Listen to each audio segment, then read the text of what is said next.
তোমাকে অবস্থায় আল্লাহর সামনে গিয়ে দাঁড়িয়ে বলবে, রব্বুল আলামিন তোমার এই জমিনে তোমার দিনকে বিজয়ী করার জন্য হাসতে হাসতে মৃত্যুকে বরণ করে নিয়েছিলাম। আমার গানে যদি তোমার প্রাণে ইমানি দীপ্ত ছড়াই, আমার সুরে যদি তোমার প্রাণে জিহাদি প্রেরণা জগাই, আমার গানে যদি তোমার প্রাণে ইমানি দীপ্তি ছড়াই, আমার সুরে যদি তোমার প্রাণে জিহাদি প্রেরণা জগাই, তাহলে আমার কণ্ঠ আন্দোলনের কাজে লাগবে। যদি কথা দাও বন্ধু দিনের পথে দৃঢ় থাকবে, যদি কথা দাও দিন কায়েমে অগ্রণী ভূমিকা রাখবে, তবে তোমাকেই গান শোনাবো যে গানে হৃদয়টা জাগবে। আল্লাহুম্মা আমার গান যদি জাগাতে পারে মুক্তির নব চেতনায়, আবার সুর যদি ভোলাতে পারে আঘাতের শত বেদনায়,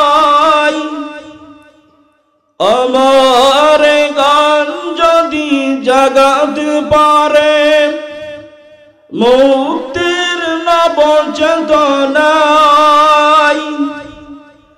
আমার সুর যদি ভোলাতে পারে আঘাতের শত বেদনায়, তাহলে আমার কণ্ঠ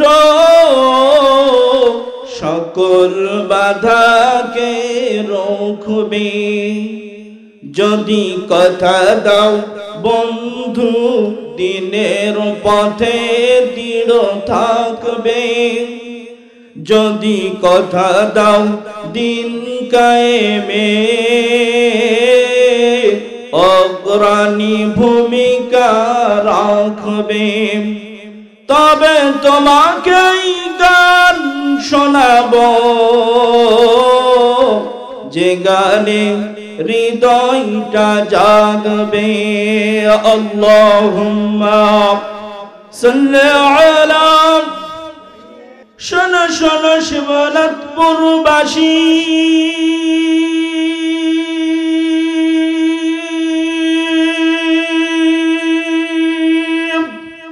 আপনাদের যাই শোনায়া সবাই থাকতে নবীর নামে দরুদ লঙ্গ পড়িয়া বালাগাল উলাম। কোরআনের ময়দানে কোরআন শোনার জন্য যখন তোমরা বসে যাবে, দুনিয়াবি স্বার্থ সংশ্লিষ্টতা সমস্ত বিষয়গুলো মাথা থেকে ডিলিট করে দিয়ে মুছে দিয়ে যখন তোমরা কোরআনের দিকে রুজু হয়ে যাবে, আল্লাহ রাব্বুল আলামিন তোমাদের প্রতি এতটাই রাজি এবং খুশি হয়ে যায়, অনাবৃষ্টির কারণে জমিনটা যেমন শুষ্ক থেকে শুষ্কতর হয়ে যায়, আবার ওটাকে আকাশ থেকে বর্ষার পানি বর্ষণ করে আবার ওটাকে উর্বরযোগ্য করে দেওয়া হয়। ওটা তো তোমরা চোখে দেখতে পাও, কিন্তু কোরআনের ময়দানে কোরআন শোনার কারণে আল্লাহ রাব্বুল আলামিন তোমাদের প্রতি এতটাই রাজি এবং খুশি হয়ে যায়, আরশ আজিমের ওই বৃষ্টির চাইতেও কোটি কোটি গুণ রহমত তোমাদের উপর পতিত হতে থাকে। তুমি রহমান, তুমি মেহেরবান, মেহেরবান, তুমি রহমান, তুমি মেহেরবান। অন্ধ গাহে না শুধু তোমারি গুণগান, বুঝেও বোঝে না ওহে শান, তুমি রহমান, তুমি মেহেরবান। কখনো তোমাকে যদি ভুলি, হৃদয়েতে আলো জ্বলে নিয় কাছে তুলি। কখনো তোমাকে যদি ভুলি, হৃদয়েতে আলো জ্বলে নিয় কাছে তুলি। ঠাই দিও প্রিয় মোরে ও গো দয়াময়, তুমি রহমান, তুমি মেহেরবান। সিল্লা বলেন কথা ঠিক না বেঠিক? সম্মানিত ভাইরা আমার, সুতরাং কোরআনের ময়দানে তো সবাই আসতে পারবে না, আসতে পারবে শুধুমাত্র তারা যারা জান্নাতের মেহমান হবে।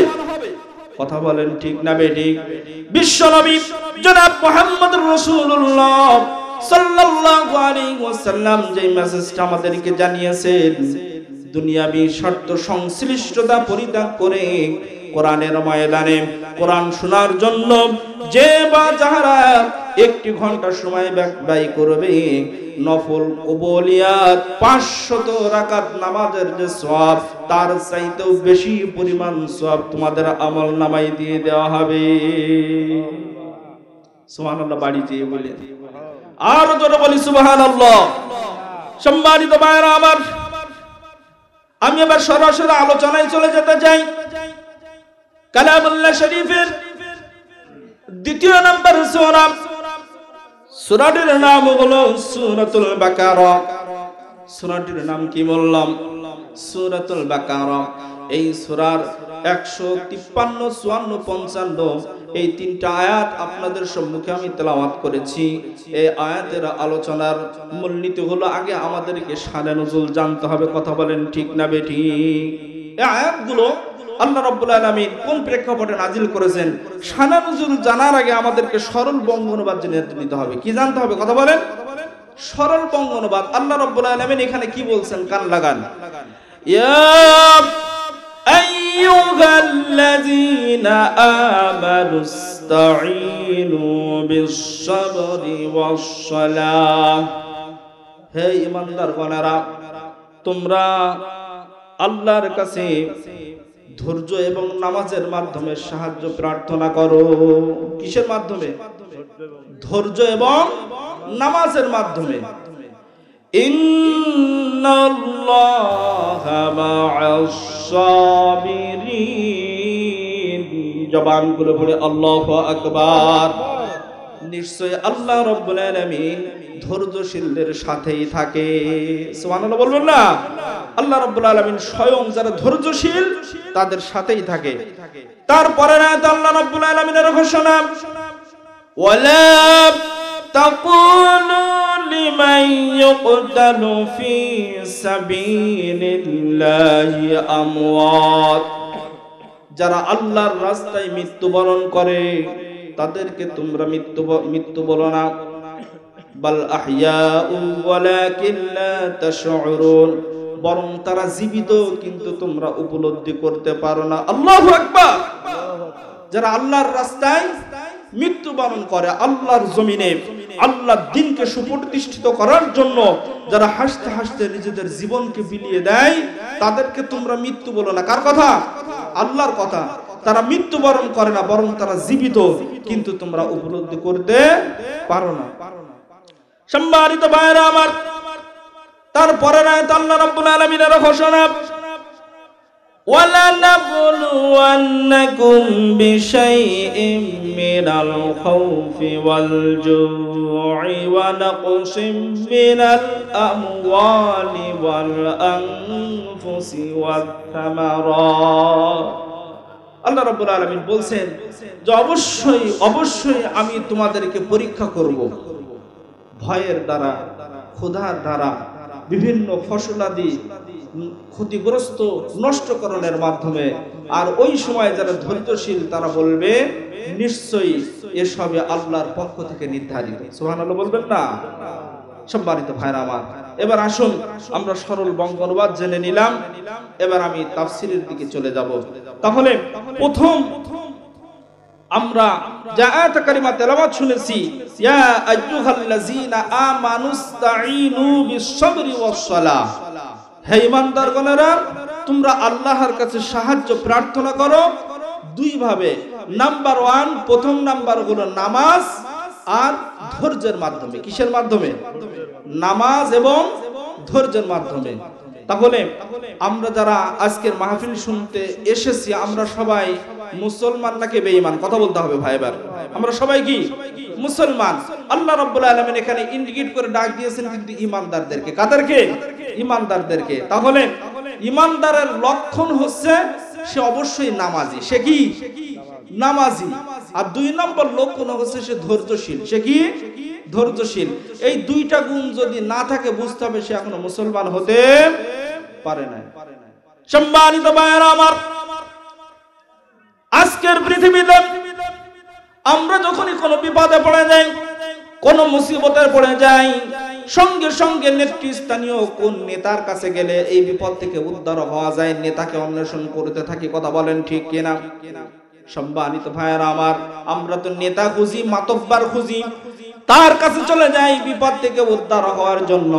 কিন্তু বিশ্বনবী জনাব মুহাম্মদুর রাসূলুল্লাহ সাল্লাল্লাহু আলাইহি ওয়াসাল্লামের 63 বছর হায়াতের জিন্দেগি রিসার্চ করলে যেটা পাওয়া যায়, আল্লাহর নবী যখনই বিপদে পড়েছেন সঙ্গে সঙ্গে সুন্দর করে ওযু করে নিয়েছেন আর 2 রাকাত সালাত আদায় করে, নামাজ আদায় করে আমার আল্লাহর কাছে সাহায্য প্রার্থনা করেছি।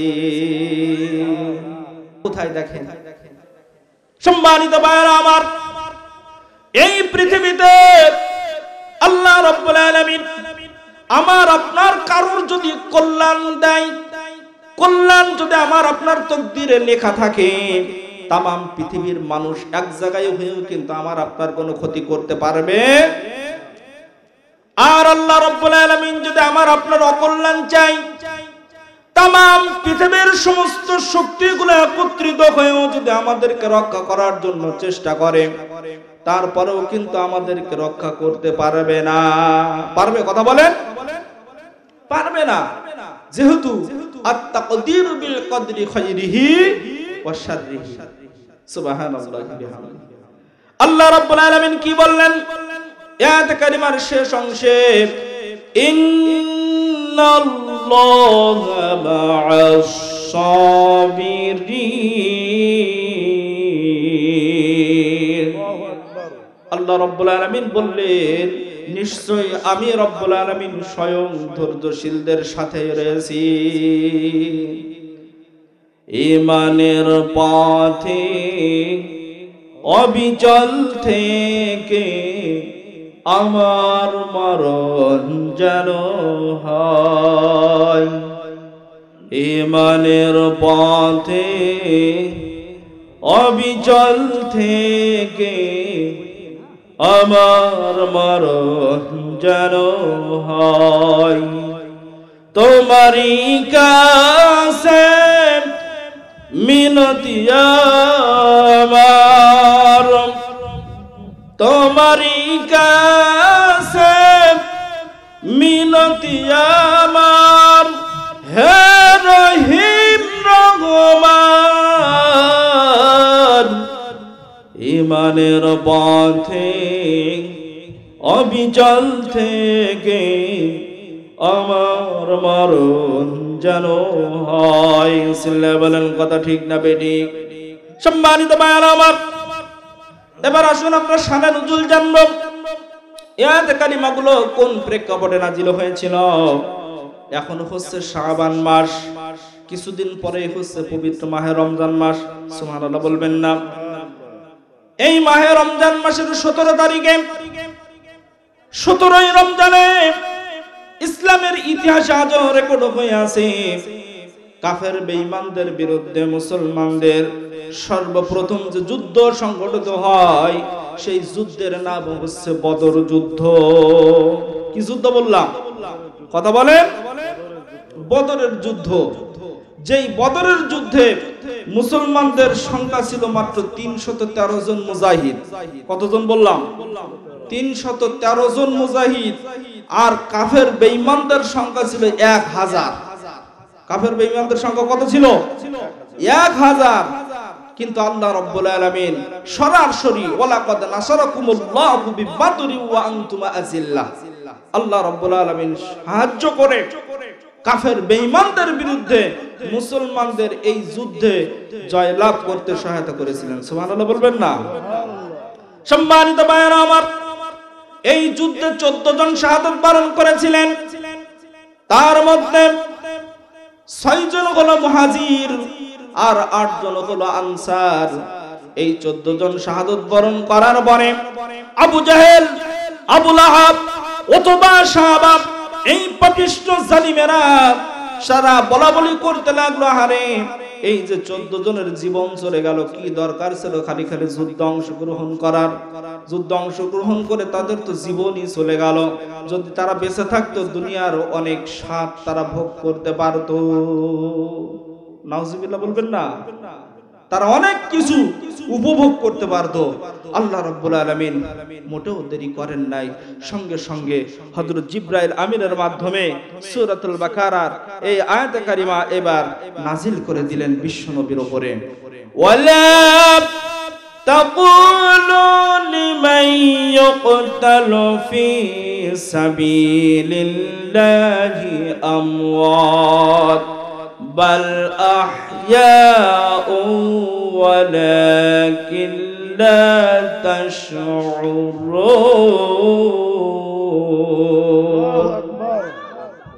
আল্লাহ রাব্বুল আলামিন বিশ্বনবীর উপরে আয়াত কারিমা নাযিল করে জানিয়ে দিলেন, ওগো নবী, যারা আল্লাহর রাস্তায় নিহত হয়, মৃত্যুবরণ করে, তারা মৃত্যুবরণ করে না, বরং তারা জীবিত, কিন্তু তোমরা তা উপলব্ধি করতে পারো না। সুবহানাল্লাহ বলবেন না? সম্মানিত ভাইরা আমার, আজ আমার এই বাংলাদেশে এখানে সেখানে বিভিন্ন কর্মসূচি পালন করতে গিয়ে রাস্তাঘাটে মারা গেলে তাদের নামের আগে শহীদ শব্দ লিখে দেওয়া হয়। আসলে কি শহীদ? কথা বলেন। শহীদ হলো তারা আল্লাহর জমিনে আল্লাহর দ্বীনকে সুপ্রতিষ্ঠিত করার জন্য হাসতে হাসতে যারা নিজেদের জীবনকে বিলিয়ে দেয়, তারাই হলো শহীদ। আর শহীদের মৃত্যু সম্পর্কে বলা হয়েছে, শহীদ হলো এমন একটা মৃত্যু যে মৃত্যুটা পিঁপড়ার কামড়ের চাইতে বেশি কিছু নয়। সুবহানাল্লাহ বলবেন না? আমাকে শহীদ করে সেই মিছিলে শামিল করে নিও, যেই মিছিলের নেতা আমির হামজা, খুবাইব খাব্বাব, আল্লাহর ছিল যারা অতি প্রিয়, শামিল করে নিও।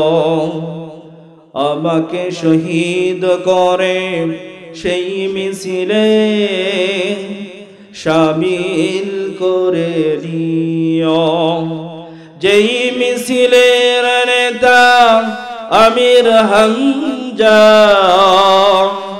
খুবাইব খাব্বাব, আল্লাহর ছিল যারা অতি প্রিয়, শামিল করে নিও। সিল্লা বলেন, কথা ঠিক না বেঠি? সম্মানিত ভাইরা আমার, শাহাদাত কাকে বলে? বিশ্বনবীর চাচা হানজালা রাদিয়াল্লাহু আনহু সদ্য বিবাহ করেছেন। হাতের মেহেদির রং এখনো মোছে নাই। ফরজ গোসল করার জন্য যখন তিনি ঘর থেকে বের হয়েছে, কে জানো রে রাস্তা দিয়ে যায় আর বলে দিনের নবী পৃথিবীতে আর নাই। সম্মানিত ভাইরা আমার, এই কথা শোনা মাত্রই হযরত হানজালা রাদিয়াল্লাহু আনহু বাড়িতে ফিরে আসলেন। গোসলের কথা ভুলে গেলেন। বললেন, ওগো প্রাণের প্রিয়তমা স্ত্রী, তাড়াতাড়ি তরবারটা দাও, দেখা হবে তোমার সাথে আমার ওই পরপারে। সুবহানাল্লাহ বলবেন না? স্ত্রী বলছে, প্রাণের স্বামী দাঁড়ান, আপনার অস্ত্রটা এখনই নিয়ে আসতেছি, কিন্তু একটু আপনি দাঁড়ান, শেষবারের মতো আপনাকে আমি একটু দেখে নিতে চাই। হযরত হানজালা রাদিয়াল্লাহু আনহু বললেন, ওগো প্রাণের প্রিয়তম স্ত্রী, আমার তোমাকে দেখা লাগবে না, মনে রাখা লাগবে না। আমি যদি সত্যি আজকের জিহাদের ময়দানে যে শাহাদাত প্রাপ্ত হই, শাহাদাত বরণ করি, তুমি জেনে রাখো কাল কিয়ামতের ময়দানে কঠিন মুসিবতের সময়ে সব কিছু পার করে জান্নাতের মধ্যে আমার রব তোমাকে আমাকে স্বামী স্ত্রী হিসাবে পরিচয় করিয়ে দিবে।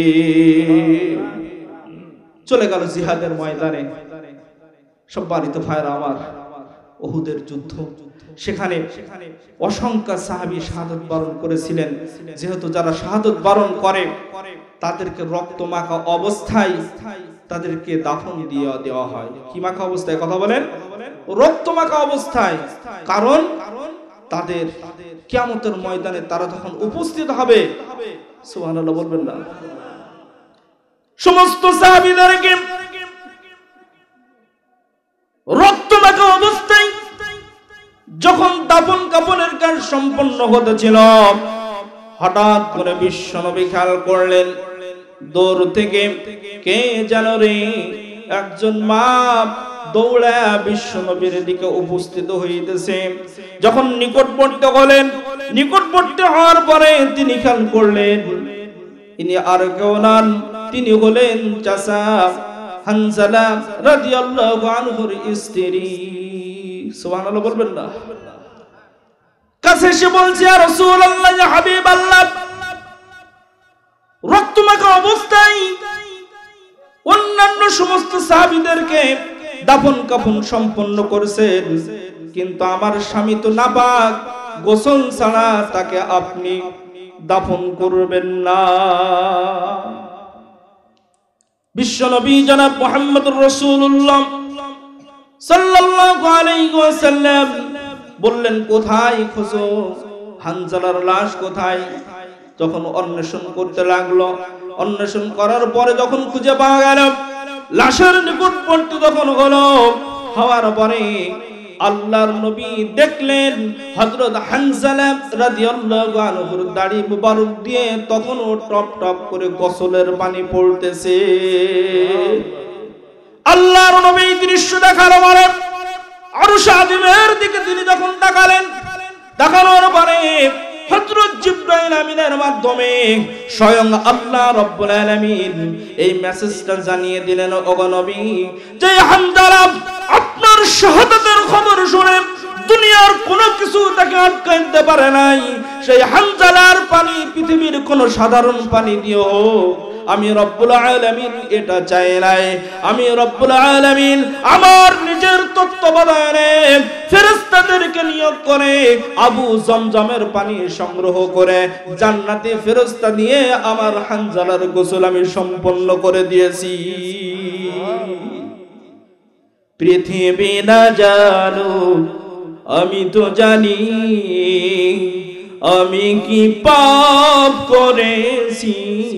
হায় সিল্লা বলেন, কথা ঠিক না বেঠিক? পৃথিবী না জানো, আমি তো জানি আমি কি পাপ করেছি।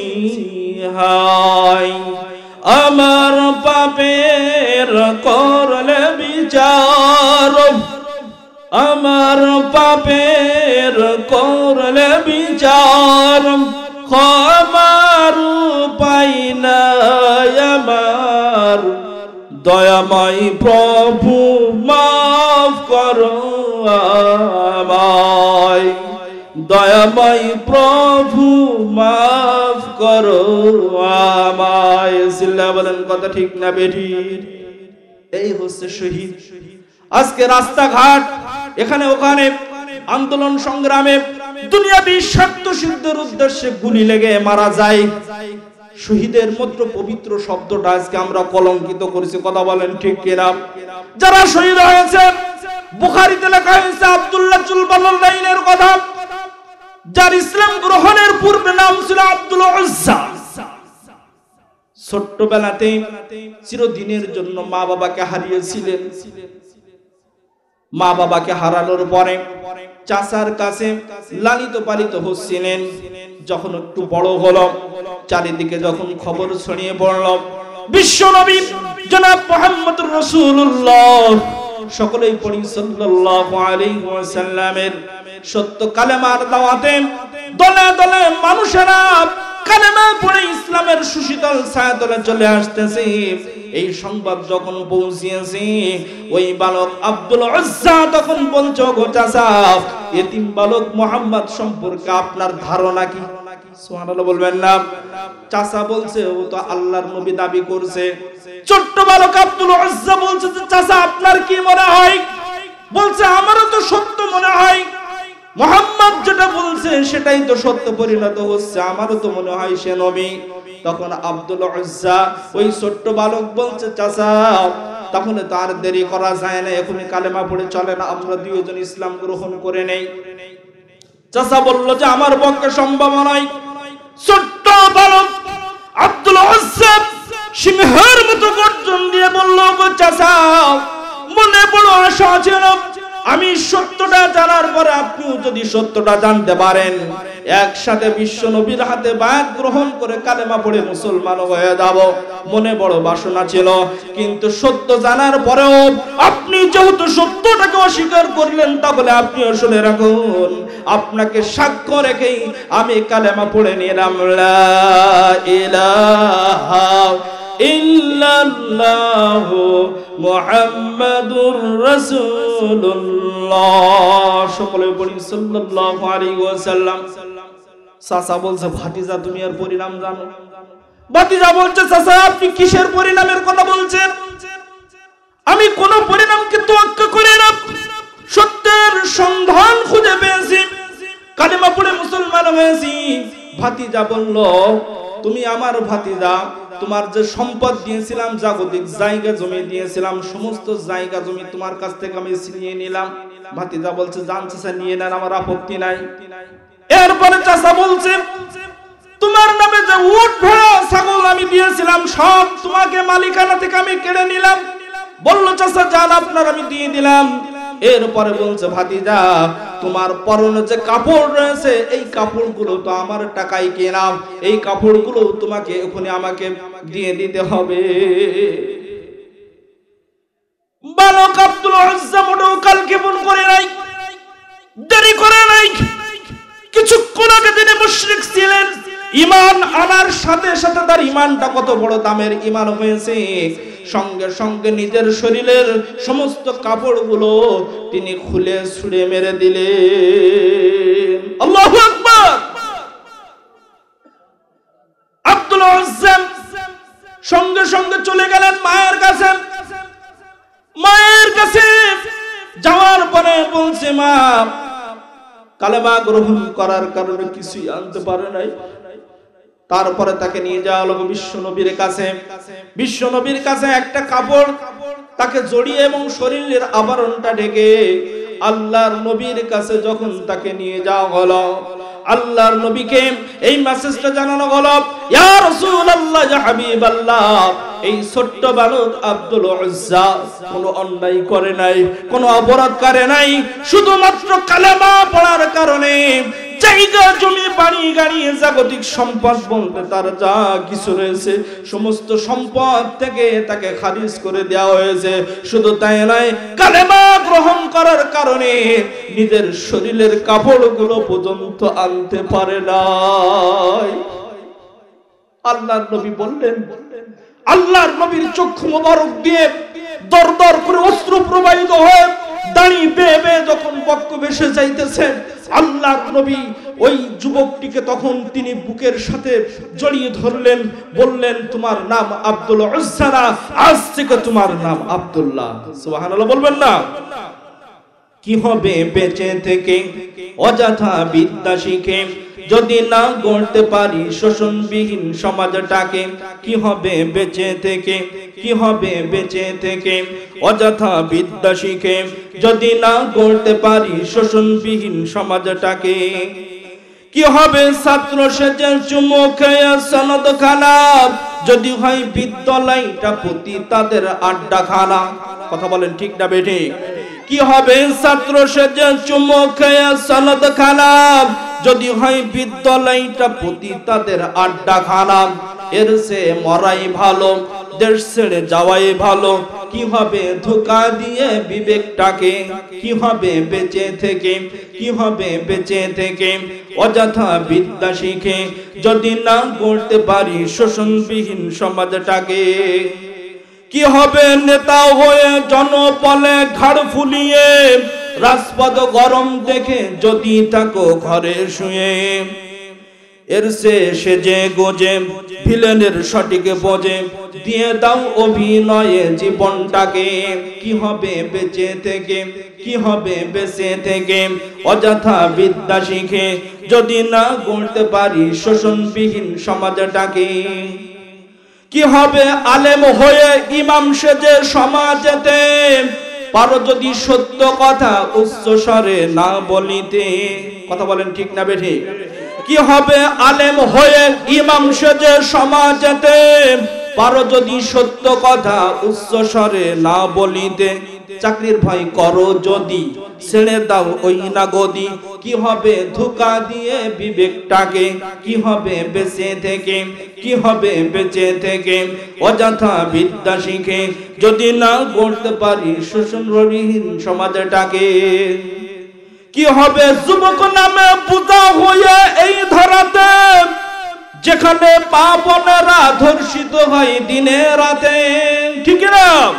কি হবে যুবক নামে পূজা হয়ে এই ধরাতে, যেখানে মা বোনেরা ধর্ষিত হয় দিনে রাতে?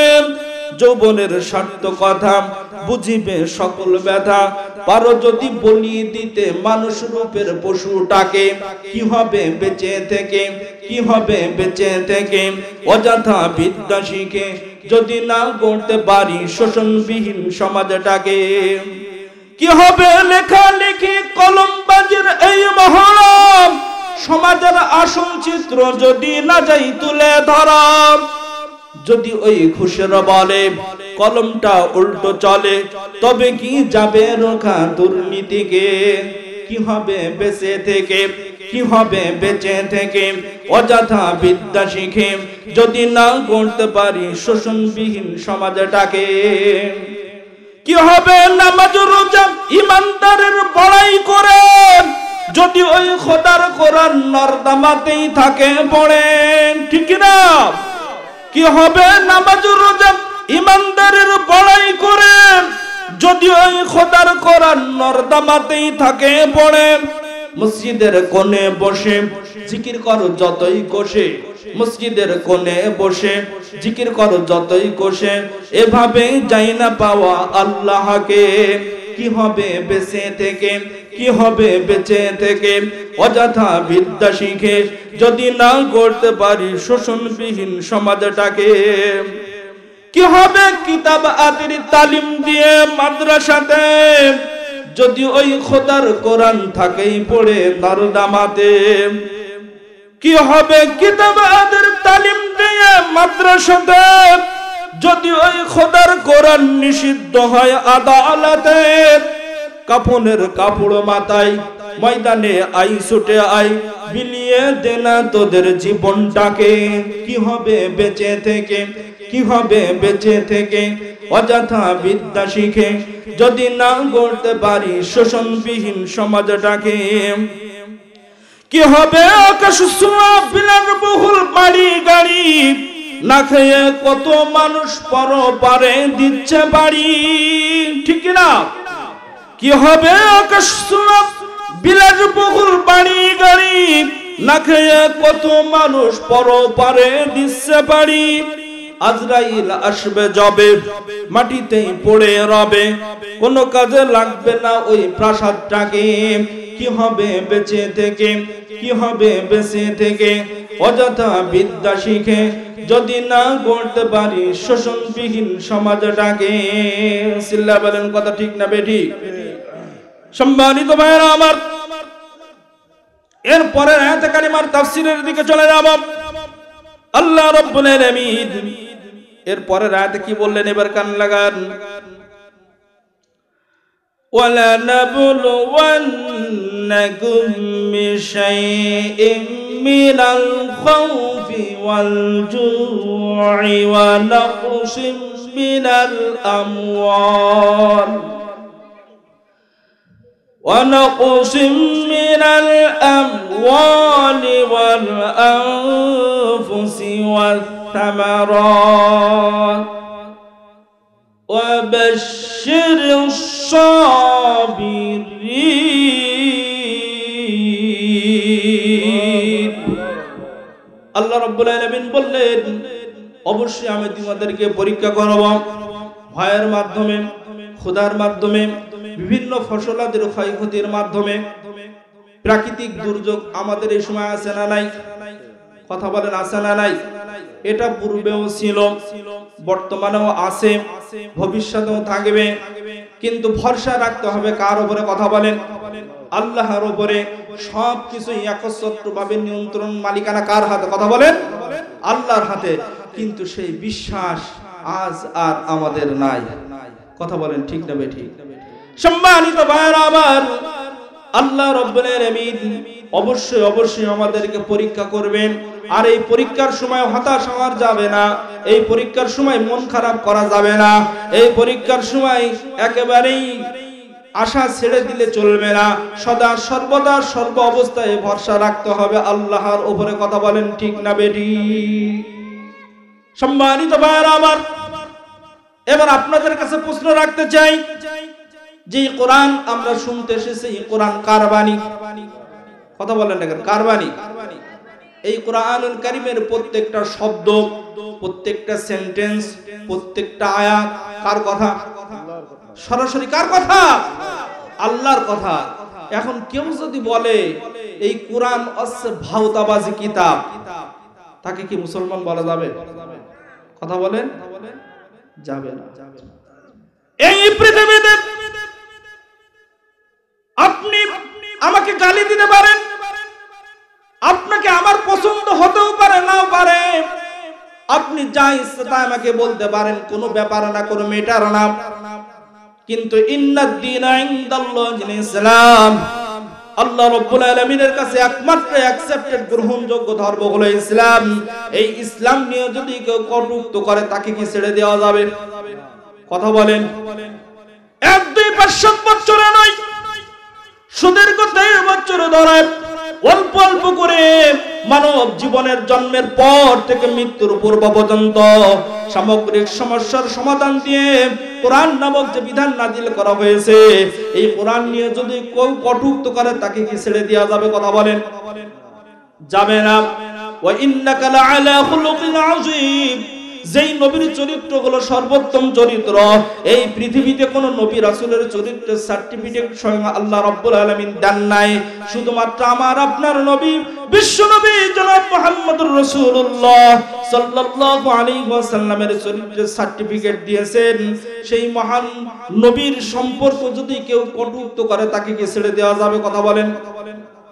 বাংলার সাবেক পৌর মেয়র এক কুলাঙ্গার এক নেতা বলেছে এই কোরআনুল কারীম নাকি ভাওতাবাজির কিতাব।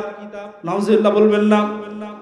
আমরা আলোচনা যেহেতু ইউটিউবের মাধ্যমে तमाम পৃথিবীতে ছড়াবে, আজকের এই কোরআনের ময়দানে বসে ওই কুলাঙ্গারকে লক্ষ্য করে বলতে চাই যে কোরআন সম্পর্কে বিরূপ মন্তব্য করতে পারে, নিঃসন্দেহে সে কোনো বৈধ পিতামাতার সন্তান হতে পারে না, সে হলো বর্তমান সময়ের অবৈধ জারজ সন্তান। কথা বলেন ঠিক না বেঠিক?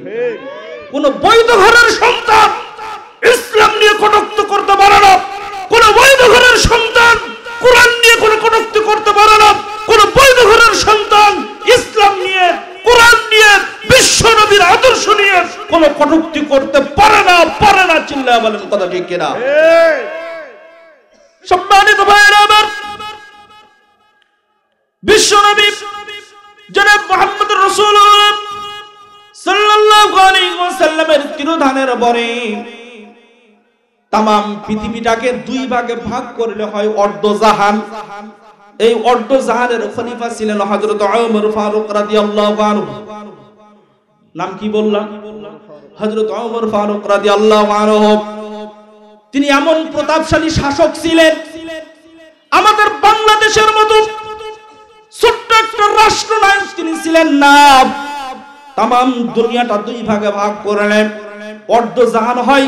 এই অর্ধজাহানের খলিফা ছিলেন হযরত ওমর ফারুক রাদিয়াল্লাহু আনহু, যিনি গেলে পরে শয়তান পর্যন্ত ভয় পাইত। সুবহানাল্লাহ বলবেন না? সেই ওমর ফারুক রাদিয়াল্লাহু আনহু রাষ্ট্র ক্ষমতায় হঠাৎ করে একটা সালাতুল ফজরের নামাজের পরে তার দরবারের সামনে কে জানো রে একটা ছোট্ট নবজাতক শিশুকে হত্যা করে তার দরবারের সামনে বস্তাবন্দি করে ফেলে রেখে গিয়েছে। কি করেছে?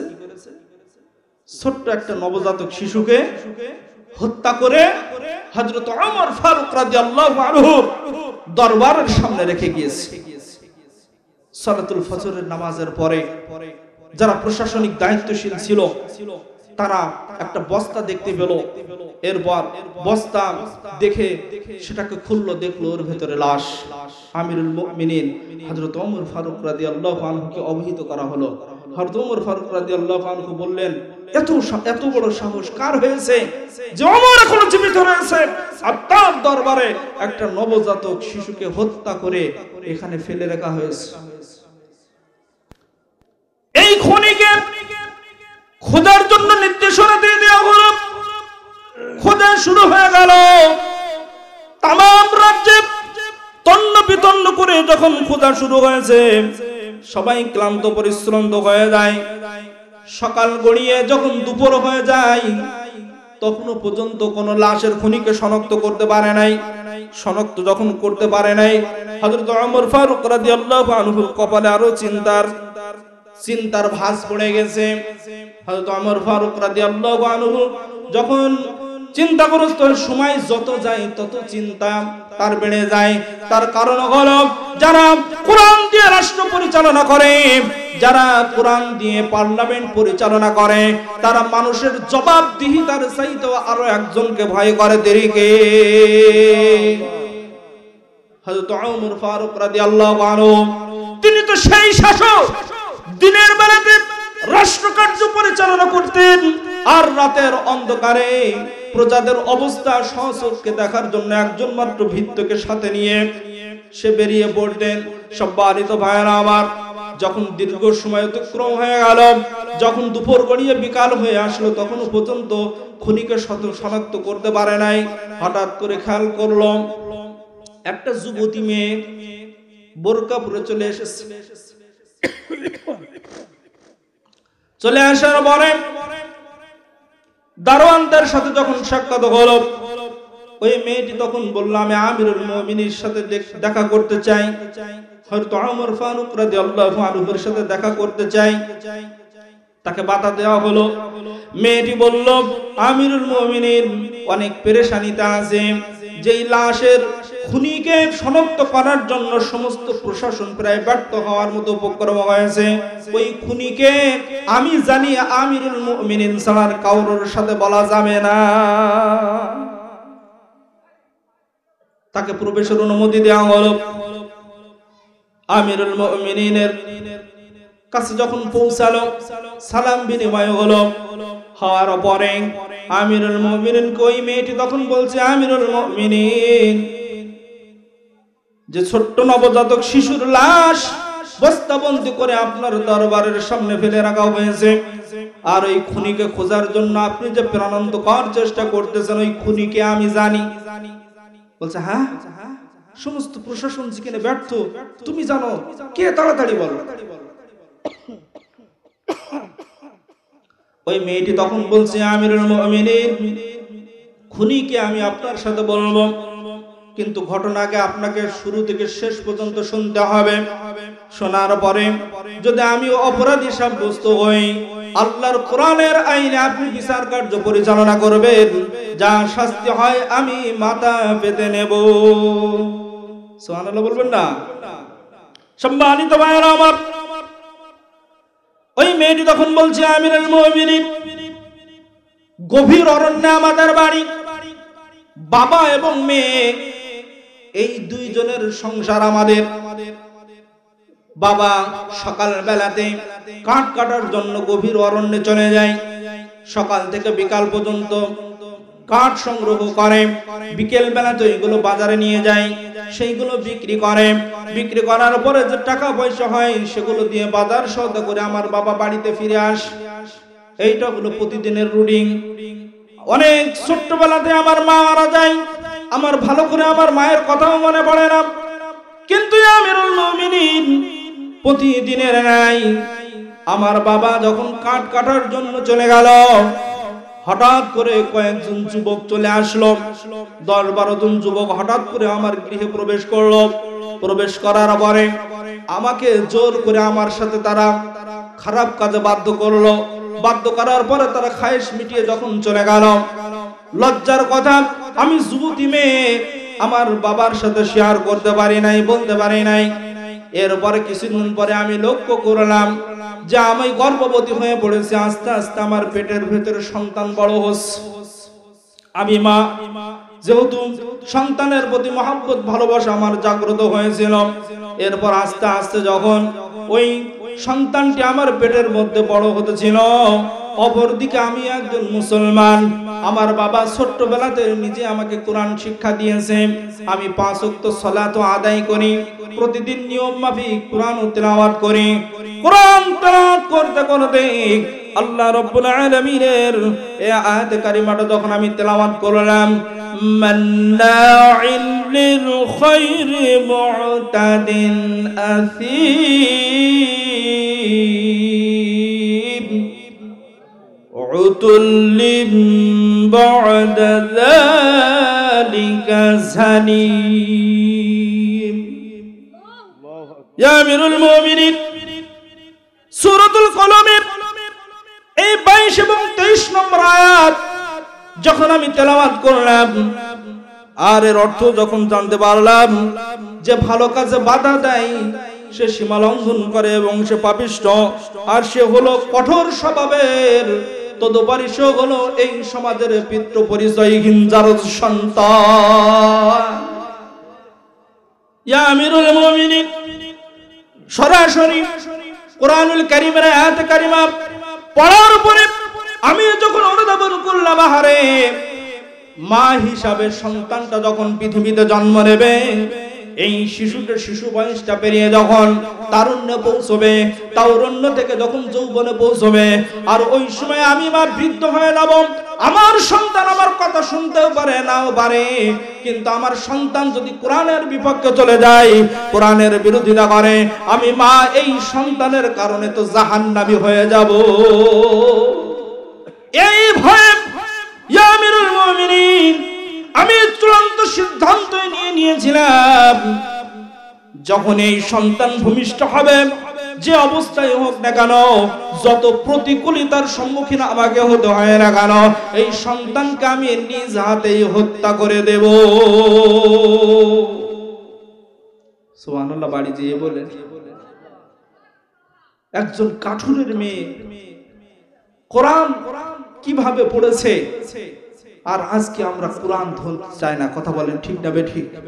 কোরআন পড়তেও চায় না, ধরতেও চায় না, মানতেও চায় না।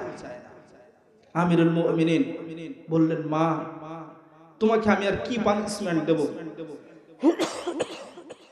আমি তো অবাক হয়েছি, হতবাক হয়েছি যে তোমার মতো তাকওয়াবান একটা মেয়ে, সামান্য একটা কাঠুরের মেয়ে হওয়ার পরেও কোরআনের আয়াত পড়ার সাথে সাথে সেটাকে যে তুমি আমি হলে পরিণত করেছো, মা আমি সত্যি মুগ্ধ হয়ে গেছি। সুবহানাল্লাহি বিহামদিহি। চোখেরই পলকে তুমি হতে পারো লাশ, চিরতরে বন্ধ হবে তোমারই নিঃশ্বাস। চোখেরই পলকে তুমি হতে পারো লাশ, চিরতরে বন্ধ হবে তোমারই নিঃশ্বাস। হবে আলম তোমারই নাম মসজিদের মাইকে, বাড়িওয়ালা নাই রে বাড়ি নাই রে দুনিয়াতে, বাড়িওয়ালা নাই রে বাড়ি নাই রে দুনিয়াতে। চোখেরই পলকে তুমি হতে পারো লাশ, চিরতরে বন্ধ হবে তোমারই নিঃশ্বাস। হবে আলম তোমারই নাম মসজিদের মাইকে, বাড়িওয়ালা নাই রে বাড়ি নাই রে দুনিয়াতে, বাড়িওয়ালা নাই রে বাড়ি নাই রে দুনিয়াতে। তোমার ভয়ে থাকতো মানুষ ছিল বাহাদুরি, ভাবনি হাওয়া জোড়া তুমি যে রঙিন ঘুড়ি।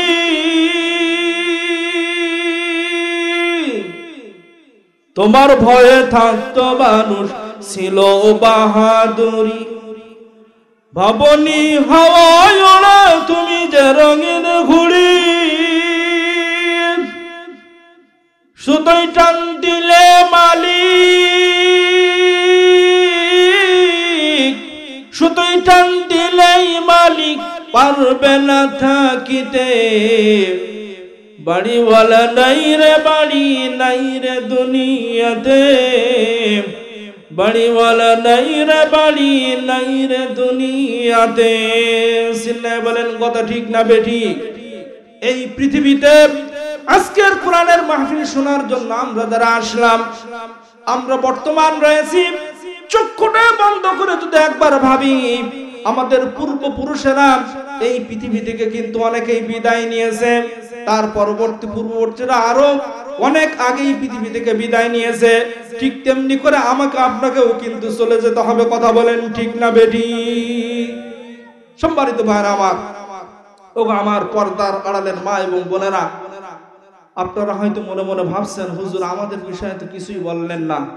আসলেই কোরআনুল কারীম এমন একটা সংবিধান, যা শুনেছেন প্রত্যেক মুসলিম নরনারী উভয় আমলের ক্ষেত্রে কোনো পার্থক্য নাই। আছে? কথা বলেন নাই। তারপরেও পর্দার আড়ালে আমার মা এবং বোনেরা, আপনারা যদি 4টি কাজ করতে পারেন, কয়টি কাজ? 4টি কাজ যদি করতে পারেন, আপনাদের জন্য জান্নাতে যাওয়া অনেক সহজ। নাম্বার 1, প্রথম নাম্বার হলো ফরজ নামাজ। প্রথম নাম্বার কি? ফরজ নামাজ।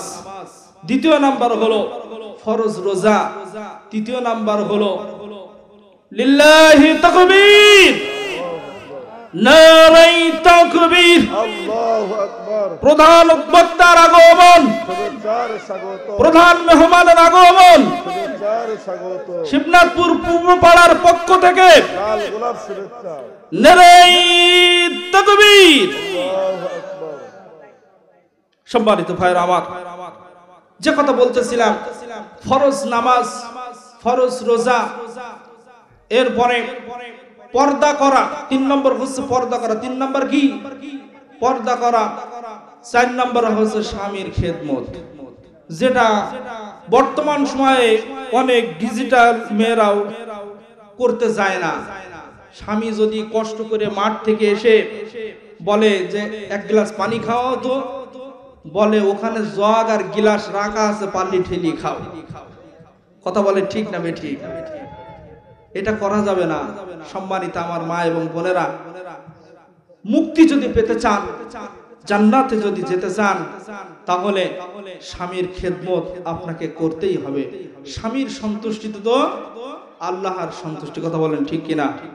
আর গ্রামে গঞ্জে আর একটা জিনিস আমি দেখি, সেটা হলো যে ছেলের মেয়েরা, বিশেষ করে ছেলেরা বড় হওয়ার পরে, বিয়ে শাদী করার পরে তারা ভুলেই যায় যে মা বাবা নামে কেউ না কেউ ছিল যারা অনেক কষ্ট করে আমাদেরকে লালন পালন করেছে। কথা বলে ঠিক কিনা? বৃদ্ধ মা বাবাকে তারা বোঝা মনে করে এখন বিয়ে শাদী করেছি, টুনা আর টুনি দুইজন বাজার করে খাবো, বেশ আরাম আয়েশে এইভাবে জীবন যাপন করবো, সংসারে অনেক কিছু দেরি হবে, ঠিক কিনা? খালি খালি শ্বশুর শাশুড়ির পেছনে ব্যয় করে এই জঞ্জাল আমরা টানতে যাব কেন? কথা বলেন ঠিক না বেটি? আসলে কি তাই? আল্লাহ তা'বুদু ইল্লা ইয়াহু ওয়া বিল ওয়ালিদাইনি ইহসানা। আল্লাহ রাব্বুল আলামিনের ঘোষণা, হাক্কুল্লাহ আর হাক্কুল ইবাদ। আমার আল্লাহর হকের পরে বান্দার হকের মধ্যে নাম্বার 1, প্রথম নাম্বার হক হলো তোমার পিতামাতার সাথে সদ্য ব্যবহার করা, তাদেরকে দেখভাল করা। যেই মা বাবা কষ্টের পর কষ্ট সহ্য করে তোমাকে লালন পালন করেছে, বড় করেছে, আর আজকে ইনকাম করার সাথে সাথেই সেই মা বাবাকে ডিভাইডেড করে দিয়েছে, এমন কুলাঙ্গার সন্তান আমাদের সমাজে আছে না নাই? তোমাকে বুঝতে হবে পিতামাতার সন্তুষ্টি তো মহান রবের সরাসরি সন্তুষ্টি, পিতামাতার অসন্তুষ্টি সরাসরি মহান রবের অসন্তুষ্টি। সম্মানিত ভাইরা আমার, বৃদ্ধ পিতামাতা বাজার করে যখন বাড়িতে আসেন, বেশ নিজের বউয়ের জন্য, বাচ্চাদের জন্য যখন খাবার কিনে নিয়ে আসেন, আর বৃদ্ধ মা বাবার জন্য কিছুই আনেন না। হাদিসের মধ্যে এসেছে যে বাজার থেকে যখন কোন মিষ্টান্ন জাতীয় দ্রব্য এনে নিজের জন্মদাতা মা বাবাকে বাদ দিয়ে বউ অথবা সন্তানদের হাতে ওই খাবারগুলো তুলে দাও, প্রবাহমান নদীর স্রোতের চাইতেও দ্রুত গতিতে দারিদ্রতা তোমাকে গ্রাস করে নেবে। কথা বলেন ঠিক কিনা? খবরদার, খবরদার, ওই মা বাবার সাথে বিয়াদি করবে না, ওই মা বাবার সাথে ঔষধমূলক আচরণ করবে না। মা বাবা যদি তোমার প্রতি রাজি এবং খুশি থাকে, তোমার জিন্দেগিতে মৃত্যুর পূর্ব পর্যন্ত তোমার আয় ইনকামে কোনো অভাব আসবে না। তোমার রহমত এবং বরকত জারি করে রাখবেন কে? কথা বলে।